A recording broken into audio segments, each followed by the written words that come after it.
Selamat datang di channel Pemuja Malam. Jangan lupa like, share, and subscribe ya.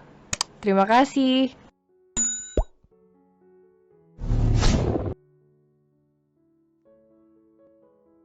Episode 16, Bangkai yang tercium juga. Doni memarkirkan mobilnya sembarangan. Ia sudah tak sabar berjumpa dengan istri tercintanya dan memohon maaf serta ampunan. Tapi, saat ia masuk ke dalam rumah, hanya kesunyian yang menyambutnya. Bahkan rumahnya tampak gelap gulita padahal jarum jam baru menunjukkan pukul 2 siang. Biasanya ada ART yang menjaga rumah mereka, tetapi ART-nya sedang pulang kampung sehingga selama 1 minggu ini, rumah itu hanya dihuni ia dan istrinya. Doni pun segera menyalakan lampu dan mencari Nuri di kamar. Sama seperti ruang tamu, kegelapan dan kesunyianlah yang menyambutnya. Ia pikir Nuri sedang pergi ke suatu tempat.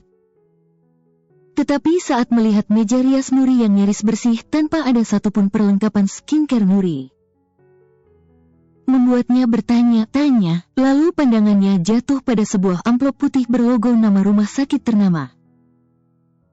Doni pun penasaran, lantas ia membuka amplop putih itu. Seketika langit Doni terasa runtuh. Ternyata amplop putih itu berisi surat hasil tes DNA antara dirinya dengan seorang anak bernama Nanda. Doni jatuh terkulai di lantai dengan kedua telapak tangan menangkup wajahnya. Ia meraung seorang diri. Ternyata Nuri telah mencurigai hubungannya dengan seorang anak yang ditemuinya saat itu. Doni hanya bisa meratapi penyesalannya yang mungkin sudah terlambat. Nuri telah pergi tanpa pamit entah kemana. Ia yakin, istrinya pasti sangat terluka mengetahui fakta menyakitkan itu hingga memilih untuk pergi. Nuri, aku mohon, maafkan aku. Aku mohon, berikan aku kesempatan untuk memperbaiki semua kesalahanku. Raungnya frustasi. Sayang, aku mohon maafkan aku. Sayang, aku mohon kembalilah. Sayang, aku tidak bisa hidup tanpamu. Aku mohon, jangan pergi. Kembalilah sayang, aku mohon. Sementara itu, di tempat lain, Adnan sedang tersenyum bahagia setelah mendapatkan kabar dari orang suruhannya untuk mencari keberadaan Ailina. Setelah beberapa minggu mencari keberadaan Ailina, akhirnya ia mendapatkan kabar baik dari orang suruhannya itu. Jantungnya berdegup dengan kencang, tak sabar lagi rasanya ia ingin menemui mantan istrinya itu. Bukan hanya itu, ia juga sudah tak sabar lagi ingin mengusap perut Ailina yang tengah mengandung anaknya. Namun saat Adnan tiba di lokasi yang diberitahukan orang suruhannya, rahang Adnan tiba-tiba mengeras, jantungnya bergolak hebat dengan kedua tangan mengepal. Bagaimana hatinya tak berkecamuk, dapat ia lihat ada 2 orang pria yang tengah berebut memberikan perhatian pada mantan istrinya itu. Sungguh Adnan tak menduga, pesona Ailina sungguh luar biasa, sampai ia diperebutkan 2 orang pria. Dan menurut informasi, selain tampan, keduanya juga masih single dan mapan. Tentu hal tersebut makin membuat Adnan ketar-ketir. Bagaimana bila Ailina menolaknya dan lebih memilih satu di antara kedua pria itu? Tapi ia harus percaya diri, bukankah ia tahu, Ailina sangat mencintai dirinya. Apalagi ada anaknya yang bisa ia jadikan penghubung antara dirinya dan Ailina. Sial, mau ngapain sih mereka? Apa di dunia ini sudah kehabisan stok gadis sehingga mereka harus mengejar seorang janda? Omel Adnan kesal. Namun ia tak berani turun secara terang-terangan. Bukannya bisa bertemu, bisa ia babak belur, pikirnya. Ai, ini, bakso yang dijual di dekat sekolah kamu. Makan gih. Fatur menyodorkan semangkuk bakso dengan kuah bening sesuai kesukaannya, tanpa kecap dan saus tomat maupun saus sambal. Hanya ada sambal dan jeruk nipis sebagai pelengkap membuat Ailina sampai meneguk ludahnya sendiri. Nah, ini, sop buahnya sudah jadi, silahkan diminum, dijamin segernya mantul. Imbuh Radika sambil menyodorkan segelas besar sop buah. Dapat Ailina lihat, di dalamnya berisi berbagai macam buah yang kelihatan sangat manis. Ditambah campuran susu dan sirup serta es batu, membuatnya terlihat sangat menggiurkan. Ailina menggigit bibirnya saat melihat betapa nikmatnya kedua makanan itu. Lalu tanpa ragu, Ailina mengambil mangkok bakso dan mendekatkan sop buah buatan Radhika, kemudian mulai melahapnya dengan lahap. Baksonya mantul, Mas. Seperti biasanya, Mas tahu banget bakso favorit Ai kayak gimana. Puji Ailina. Esnya juga seger banget, Kak. Bisa dong, kalau udah nggak jadi dokter lagi, buka usaha sop buah. Ujar Ailina terkekeh. Padahal mereka tadi hendak bersaing, mana yang lebih diminati Ailina. Tetapi pada akhirnya ternyata kedua makanan itu disantap dengan lahap oleh ibu hamil itu hingga tandas membuat baik Fatur maupun Radhika terkekeh geli. Kalau kamu mau jadi partnerku, aku mau saja, nah. Sahut Radhika. Aku bisa menyediakan tempatnya kalau begitu. Ibu Fatur tak mau kalah, lalu mereka tertawa bersama. Tiba-tiba, dering ponsel Fatur berbunyi, lalu ia permisi untuk mengangkat panggilan itu. Setelah panggilan ditutup, mata Fatur memicing diam-diam ke arah sebuah mobil berwarna hitam yang terparkir di tepi jalan. Lalu ia memberi kode kepada Radhika, membuat Radhika ikut menyadarinya, walaupun mereka kini tengah memperebutkan hati Ailina. Tapi ternyata kini mereka cukup dekat, apalagi semenjak kepulangan Ailina, ada mobil yang tampak mencurigakan yang mengawasi rumah Ailina. Untuk menjaga keamanan dan keselamatan Ailina, tentu mereka harus bekerja sama. Tak peduli siapa yang kelak akan dipilih Ailina, yang penting keamanan dan keselamatan Ailina yang paling utama. Fatur sebenarnya ingin mempekerjakan seorang sopir pribadi dan penjaga rumah, tetapi sayangnya Ailina menolak. Ailina pikir itu terlalu berlebihan. Mereka juga belum tahu siapa orang yang tampak mengawasi rumah Ailina itu. Mereka harap, mereka hanya menduga-duga saja. Namun, ia telah memberikan pesan kepada Mbok Ningsih agar tidak pernah meninggalkan Ailina di rumah sendirian. Ia juga diminta selalu memberikan kabar tentang siapa saja yang datang menemui Ailina untuk berjaga-jaga terjadi sesuatu yang tidak diinginkan pada Ailina.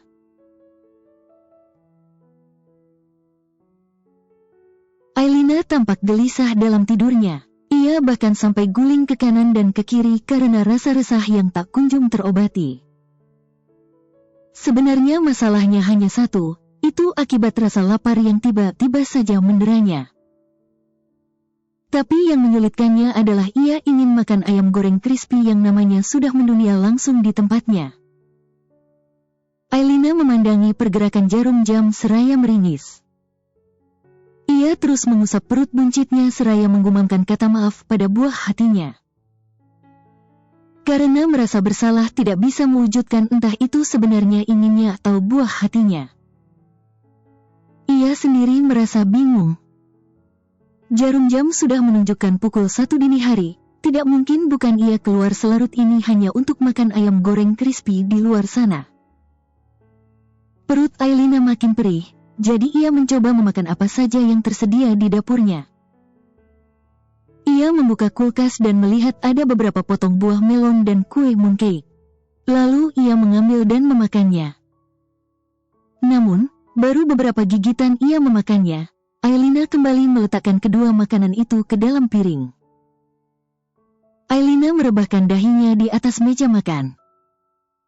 Astaga dek, nggak bisa makanan lain aja apa? Masa bunda harus keluar tengah malam gini sih, nak? Desah Ailina frustasi. Seandainya ia memiliki suami, mungkin saat-saat seperti ini akan terasa begitu istimewa.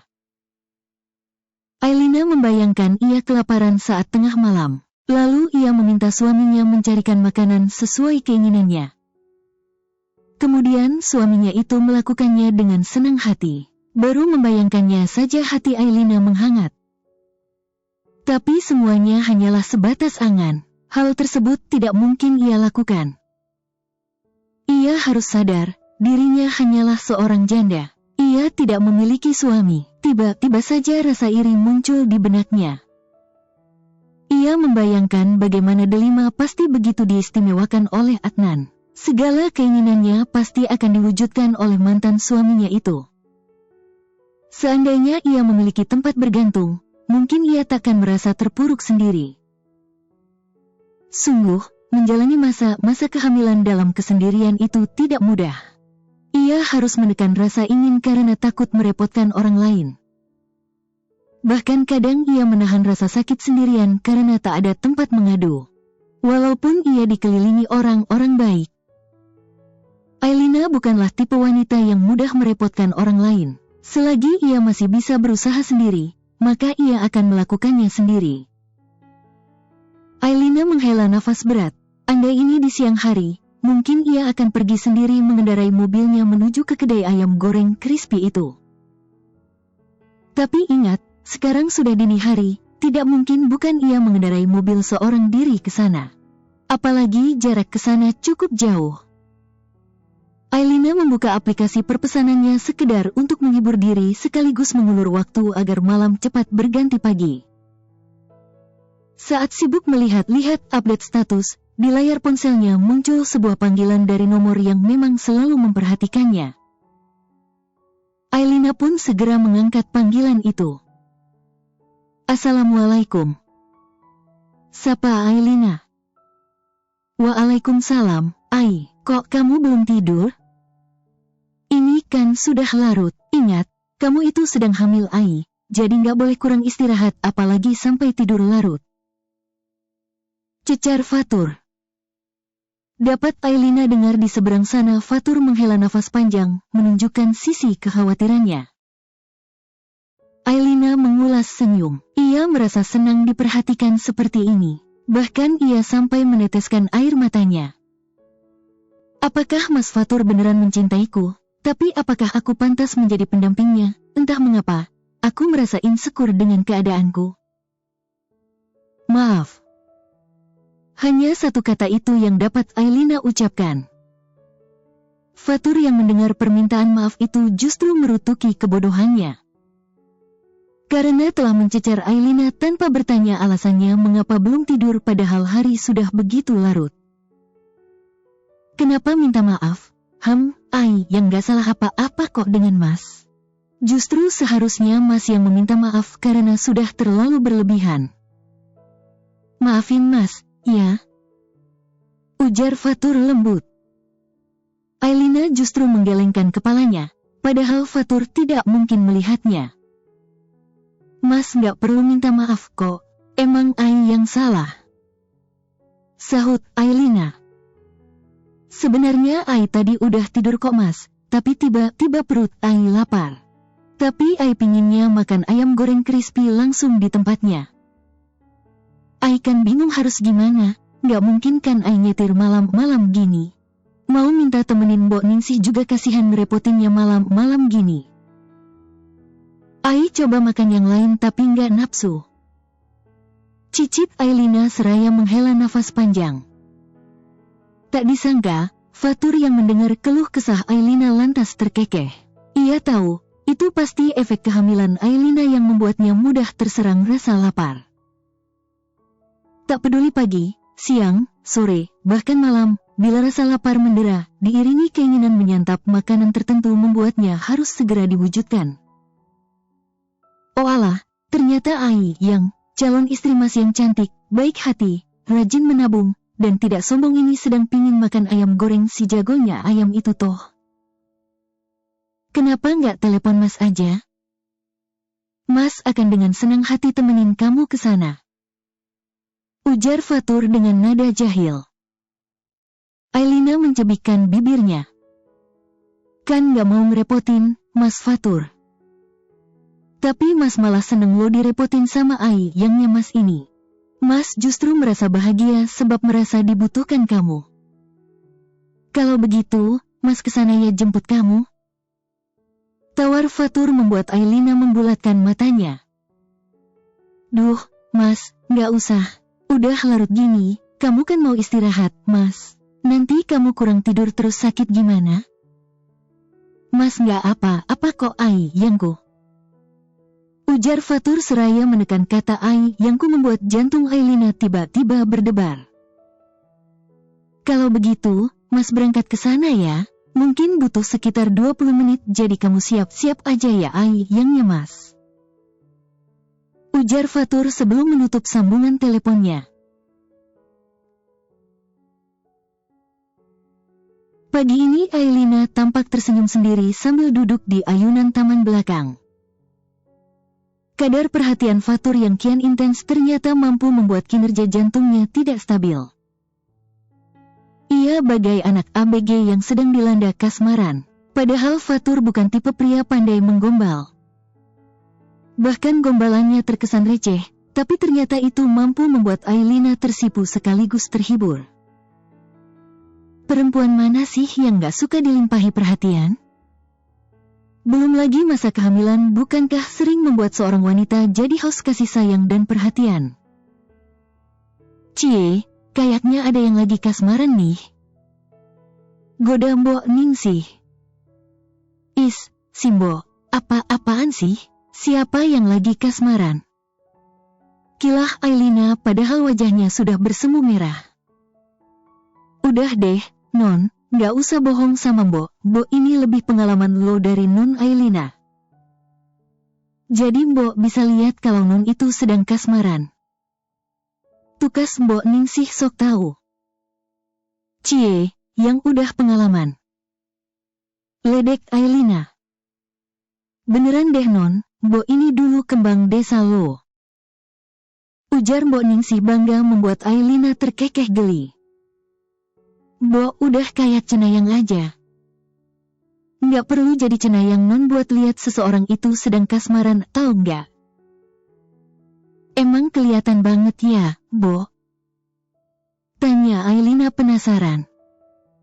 Tuh kan, akhirnya ngaku. Cie, Mbok seneng deh kalau Non mau buka hati kayak gini. Ujar Mbok Ningsih tulus ikut berbahagia. Tapi apa Ai pantas Mbok? Mbok kan tahu, Ai ini bukan hanya janda, tapi sedang hamil anak mantan suami Ai. Lirih Ailina, awan mendung tampak jelas di wajahnya. Non, semua orang itu pantas bahagia dan memiliki pendamping, terlepas dari status orang itu. Laden Faturnya aja nerimo, kenapa Non malah riuh gitu? Ujar Mbok Ningsih bersungut-sungut. Mata Ailina melotot saat Mbok Ningsih menyebutkan nama Fatur secara gamblang. Mbok, kan Ai nggak nyebutin nama cowoknya, kok Mbok bisa nebak itu Mas Fatur sih?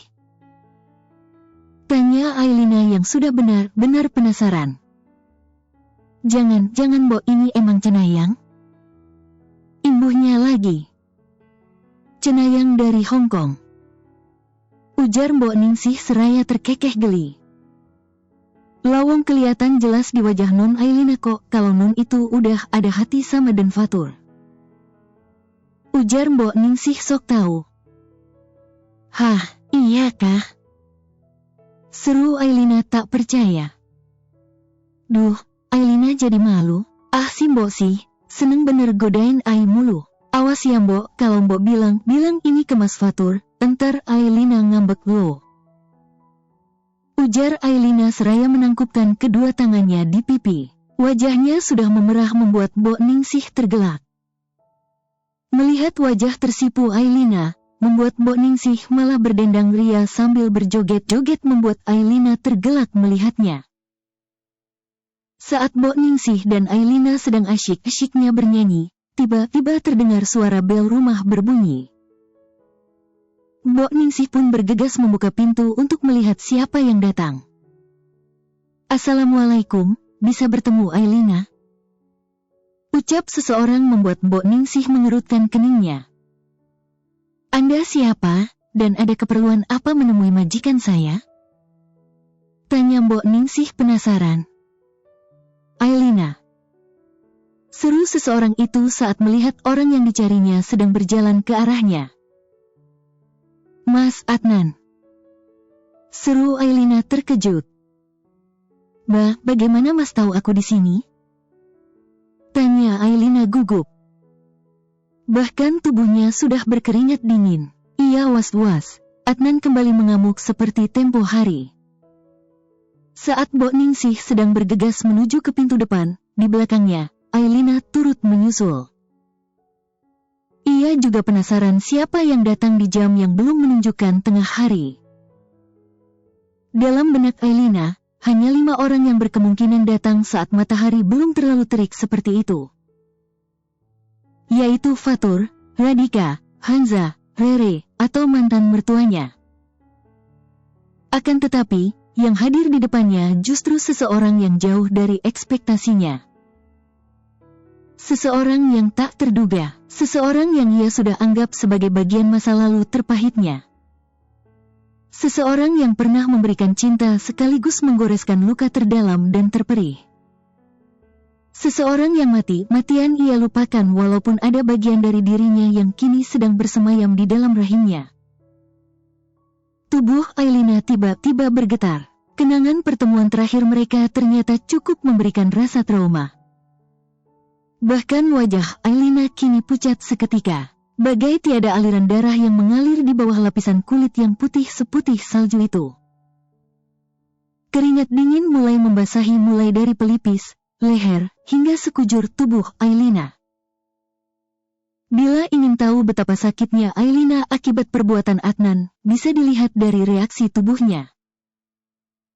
Bahkan tatapan mata Ailina pun bergetar, ada rasa sakit, pedih, takut, dan gelisah yang menggelayut di netra bening nan indah itu.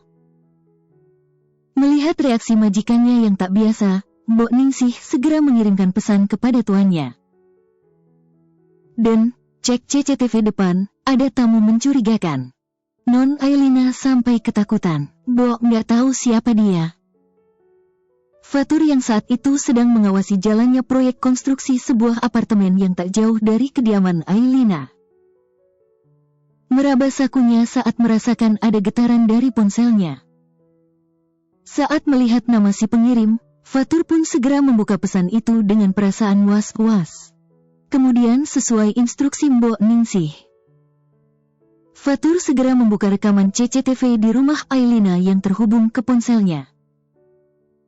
Fatur menggeram saat melihat apa yang terpampang di layar ponselnya. Ia sampai menggenggam erat ponselnya menahan gejolak amarah di dalam dada. Jantung Fatur sontak berdegup kencang. Ia takut terjadi hal-hal yang tak diinginkan pada wanita pujaan hatinya itu. Ram, kamu segera handle proyek ini ya. Titahnya pada Rama yang sedang berdiri tak jauh dari posisinya. Pak Bos mau kemana?